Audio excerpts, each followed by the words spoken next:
Nora and Della Fisk bought the broken cabin for $10 on a Friday afternoon in September and argued about it the entire drive back to the motel. Not about whether to buy it. The buying had already happened, the $10 changing hands at the county tax office counter, where a clerk named Beverly had processed the transaction with the cheerful efficiency of someone who had seen everything and was not going to let the price of a thing change the quality of the paperwork. The arguing was about what they had done, which was spend their last money on a cabin that a county assessor had described in the listing as a structure of minimal remaining value, and about what came next, and about whether what came next was something they could actually do, or something they had convinced themselves they could do, which were two different things, and the difference between them mattered. Nora was 26 years old and was the older of the two by 3 years, and had the specific quality of oldest siblings in families that had been reduced to just the siblings, which was the quality of someone who had been the responsible one for long enough that responsibility had become the orientation rather than the role. The things she brought to everything, rather than the things she applied to specific situations. Della was 23 and had her mother's eyes and her father's stubbornness, and a quality of forward momentum that was sometimes exactly what was needed, and sometimes the thing that produced situations requiring the responsibility Nora was always prepared to apply. Their parents had died in the same accident 4 years ago, the specific kind of accident that did not announce itself and did not give anyone the opportunity to prepare, and that left behind it the specific shape of a world from which two people had simply been removed, leaving everything they had touched and built and organized suddenly without the people who had touched and built and organized it. What they had left behind was not much. The house had been rented. The savings had been the savings of two people who had been planning for a future that the accident had canceled. The life insurance had been a policy that had been adequate at a certain point and had not kept pace with what adequate meant by the time it was needed. 4 years later, Nora and Della were in a motel in the town of Creston with the $10 that had been the last of their money, deciding whether to eat or to buy the cabin. They had bought the cabin. The argument on the drive back was about whether they had made the right decision, which was the argument people had when they had made a decision they were not certain about and needed to process it by talking about it with the person who was also uncertain, but had also made the same decision. Nora said they had spent their last money on a cabin the county had assessed as minimal remaining value. Della said minimal remaining value was a county assessment, not a human assessment, and that county assessors were not the same as people who needed a place to live. Nora said minimal remaining value meant it was falling down. Della said falling down and fallen down were different things. Nora said they had no money for materials. Della said they had hands. Nora said hands without materials were just hands.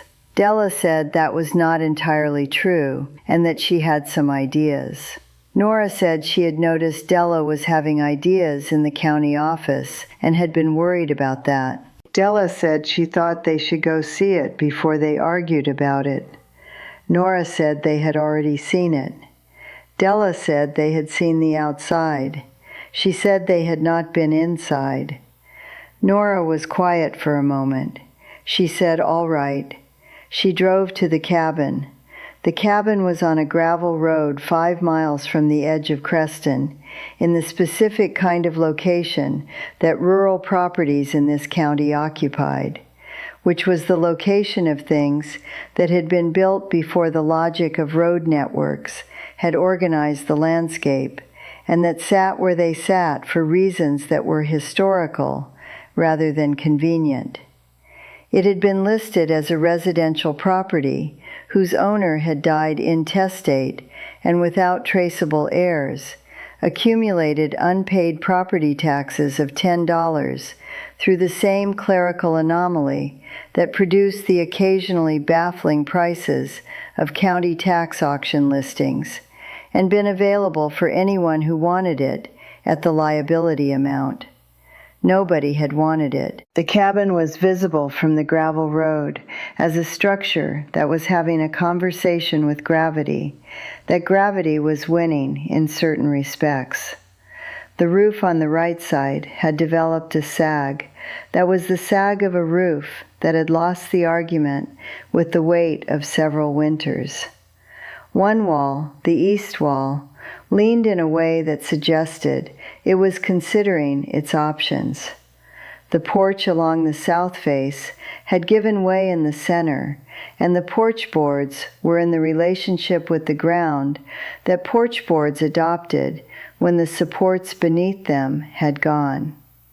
The door was unlocked because the lock had long since separated from the door in a way that made the concept of locking irrelevant. They went in. The interior was the interior of a cabin that had been empty for what the accumulation of evidence suggested was approximately 8 years, the specific dust of long vacancy. The invasion of the outside through the gaps that the roof sag and the leaning wall and the separated boards had produced. The specific smell of a space that had been closed for a long time, with periodic intrusion of rain and animals, and the general will of the outside world to reclaim what the inside world had stopped defending.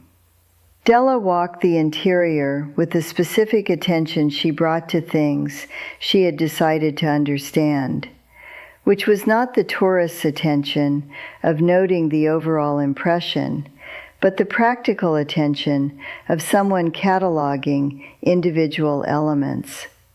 She said the floor was sound except in 2 sections. Nora tested the floor by walking it carefully. She said the 2 sections Della had identified and 1 additional section near the window were the problem areas. Della said she thought 2 of the 3 were repairable. Nora said she thought 2 of the 3 were repairable. Della said they agreed on that. Nora said they agreed on that. Della said the east wall was the structural concern. Nora said the east wall was the structural concern. Della said she thought it was a foundation issue rather than a wall issue. Nora said she was not sure she agreed with that. They spent 40 minutes on the east wall, which Della ended by saying she was going to look at the foundation from outside, and Nora ended by saying she was going to look at the roof from the interior. Della was outside examining the foundation when she came back in with the specific expression she wore when she had found something. Nora said, "What?" Della said she needed to come outside.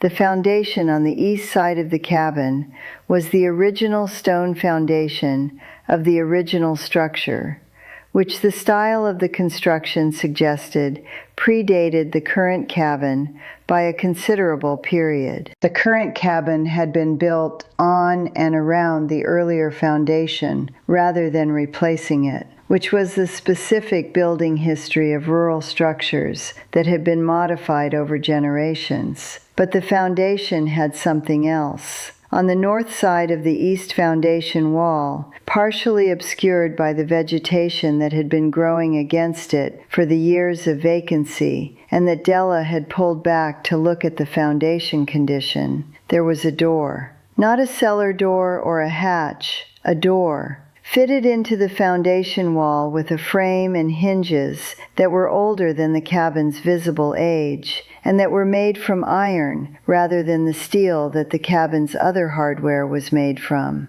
The door was approximately 3 feet wide and 5 feet high, which was the height of a person moving carefully rather than the height of a person moving freely. Nora looked at the door. She said she had not seen that from the listing photographs. Della said the listing photographs had been taken from the gravel road.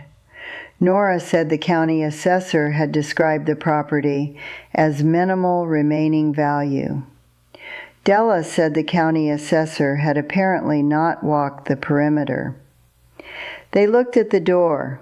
The door was locked with a padlock that was the specific reddish-brown of iron hardware that had been outside for a very long time. Nora pressed the padlock, and it moved in the hasp with the specific looseness of a lock whose hasp had separated from the wood of the frame over years of weathering, and that was no longer secured in the way it had been originally secured. She applied lateral pressure. The hasp pulled free of the frame with the sound of old screws releasing from wood that had nothing left to hold them. She removed the padlock and the hasp together and put them on the ground. She pulled the door. The door opened. The air that came out was cool and dry, in the way of underground air that had been sealed for a long time, and that had maintained the conditions the ceiling had produced. Della said she needed her phone for the light. They both used their phones. They went in. The space beyond the door was built into the hill on which the cabin's eastern foundation sat. Not a root cellar in the conventional sense of a roughly excavated space. A room. The walls were the same stone as the foundation and were fitted with the same quality of the foundation's construction, which was the quality of someone who had understood stone and had fitted it for permanence. The ceiling was timber, heavy timber of the kind that had been cut from the trees of this region before the trees of this region had been reduced to their current dimensions. The timber showing the specific patina of age rather than weathering, because the ceiling had protected it from the weathering that the exterior of the cabin had experienced. The floor was stone, flat stones fitted in the same quality as the walls. The room was approximately 15 feet deep and 12 feet wide. Along the walls were shelves. The shelves were fitted stone, integral to the walls the way Dorothy Renner's shelves had been integral to her workbench, built for permanence rather than convenience. And on the shelves were things. Della swept her phone light slowly along the shelves. There were jars, old jars, the kind made before glass standardization produced the uniform shapes of modern containers. The glass thick and slightly green tinted, with the specific color of old glass, sealed with wax rather than metal lids. The jars had contents that were visible through the glass as dark and light shapes that she could not identify from the door. There were boxes, wooden boxes with fitted lids, the corners joined with the dovetail joints of careful woodworking, each box approximately the size of a book. There were larger items, wrapped in cloth that had been cloth for a long time, and that had maintained the integrity of its wrapping, because the conditions of the room had maintained the integrity of the cloth. And there were documents. On the lowest shelf nearest the door, in a metal case that was a document case of the kind made for military correspondence in an era she could not immediately place, sitting on the stone shelf with the settled weight of something that had been placed there with intention. Nora went to the document case. She lifted it. She carried it to the door where the September afternoon light was sufficient. She opened the clasp. Inside the case, in the condition of documents that had been stored in precisely the right conditions for a very long time, was a set of papers. She took them out carefully. The first document was a property deed. The property described in the deed was not the 5 miles of gravel road from the edge of Creston. The property described in the deed was the land that the cabin sat on, and the land adjacent to the cabin, and the land adjacent to that, and the land adjacent to that in the specific legal description of a 19th century property deed that used the boundary markers of the era, the creek and the standing stone and the old road, to describe a piece of land that was considerably larger than the county tax listing had described. The second document was a survey map. The survey map showed the land described in the deed. The survey map showed 240 acres. Nora looked at the deed. She looked at the survey map. She looked at Della. Della was holding the document case and looking at the papers in Nora's hands, with the expression she wore when the forward momentum that was her default had encountered something that had stopped it completely. Nora said the deed named a family called Harker. Della said she had heard of the Harkers.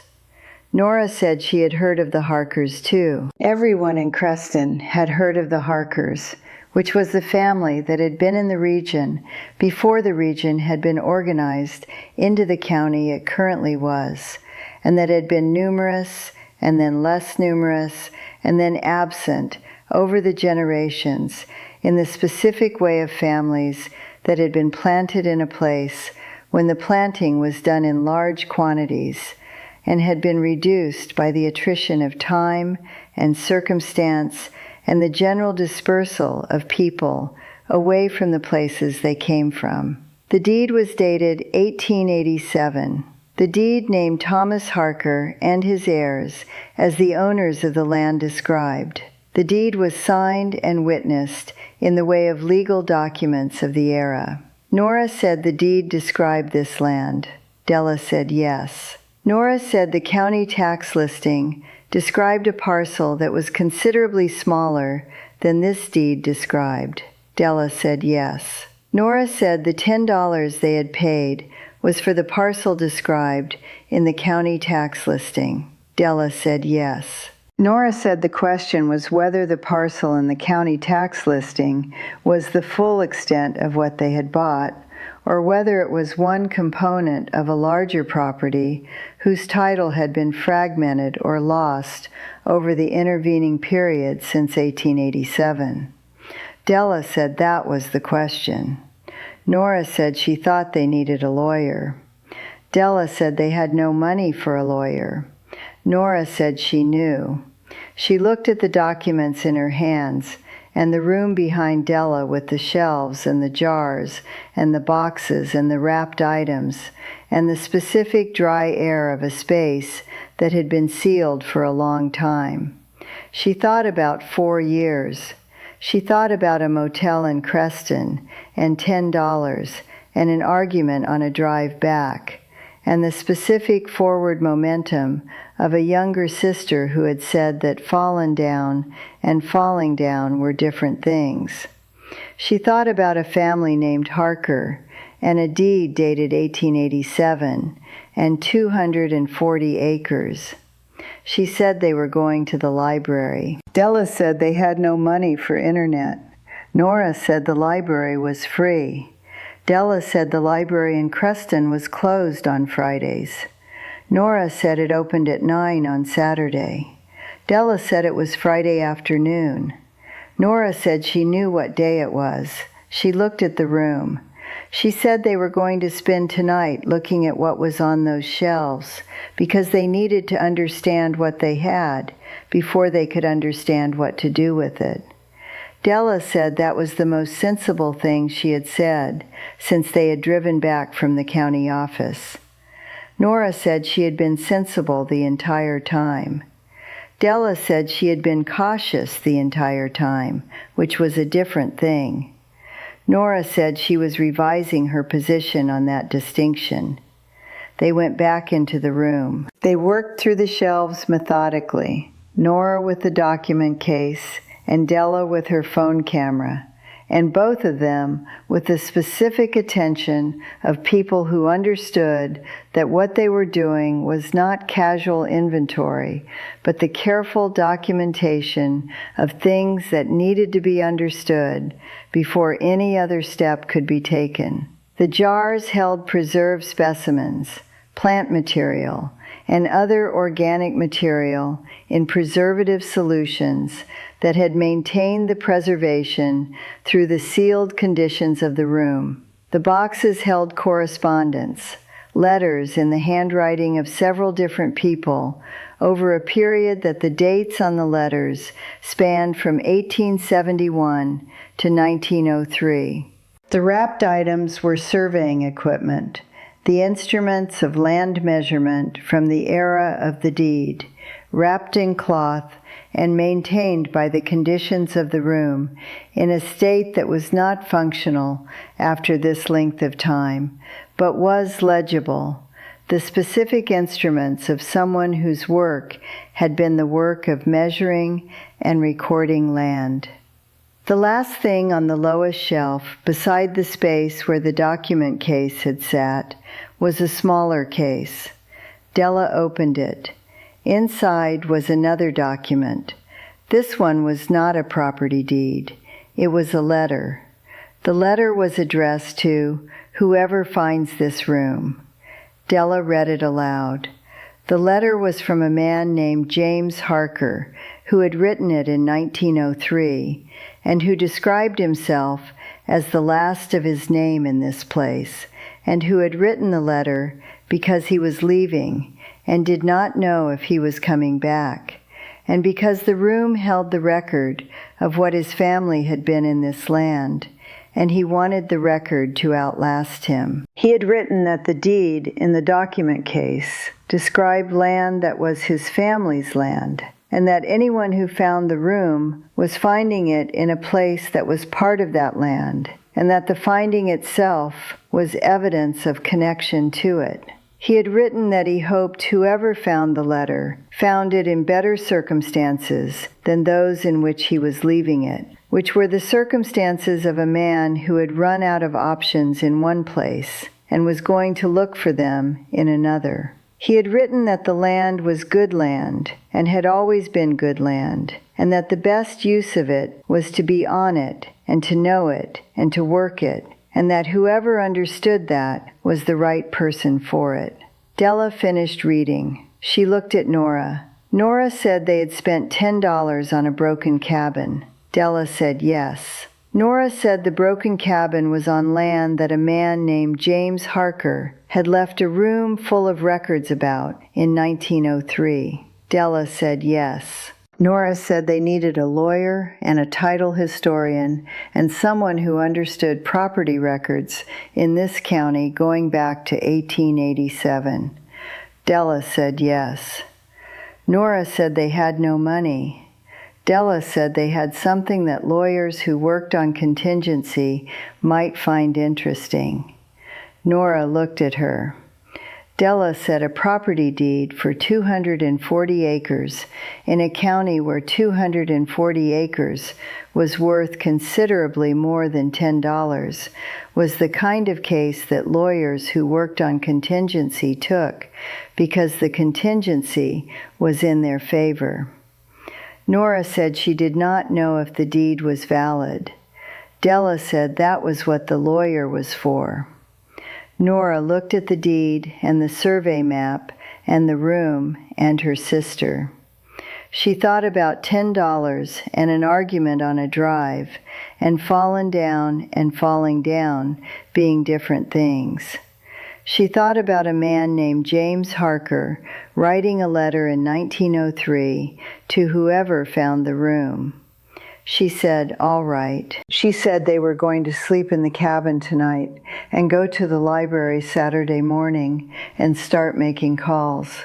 Della said she thought the floor section near the window needed a board across it before they slept in the cabin. Nora said she had noticed that. Della said there was a piece of timber on the porch that would do it.